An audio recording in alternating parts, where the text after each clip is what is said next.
years ago we started experimenting with strip tilling corn into corn stubble, and have got along actually pretty well with that.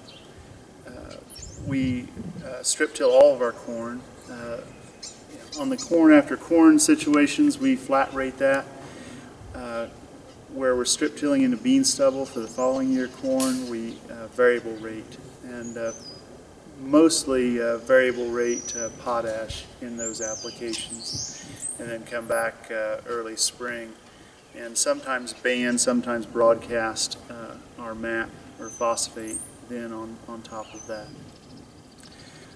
We started no-tilling soybeans in the mid-90s, and got along really well with that, like a lot of other people did. We knew that there was going to be cost savings and efficiency gains to be had if we could continue to adapt more into the conservation type tillage.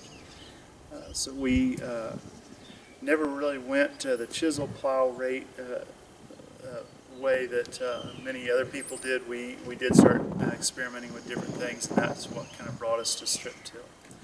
Eventually we may move to 100% no-till. In some of our soils, we still think that may be a little bit more of a challenge, but you know, I think that's a worthwhile goal to continue to chase after. Corn after corn ground, we would moldboard plow, and our corn going on to bean stubble, a lot of times we would either field cultivate once in the fall, once in the spring, or depending on conditions, maybe just field cultivate once in the spring. We moved towards strip till because it seemed like it was a more efficient way to utilize fertilizer. It was a more efficient way to utilize our limited manpower, and there was just inherent savings that went along with it. We also knew that by leaving a certain amount of residue on top that we were going to prevent wind and water erosion. And we really kind of liked the idea of leaving as much of the soil structure in place as possible so that we could build up that tilth, so we wouldn't burn up organic matter, and so that we would kind of increase our water infiltration. The field that's right across the road from where we're at now is probably our most striking example of water infiltration improving.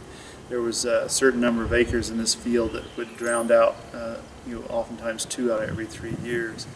And by going to a no-till, strip-till system, that's really improved that and changed that quite a bit. The only thing that that's kind of holding us back from going 100% no-till is that we still are working out the bugs and I guess our own comfort level of being able to do that 100%. We actually are no-tilling somewhere between 50 and 200 acres a year in corn now. And so as we try it out on different soil types and tweak different attachments on the planter, our comfort level continues to climb. You know, I don't farm with a dad, an uncle, or brother, or anything else, and so labor requirements are a big thing, and trying to keep fuel consumption down is a big thing.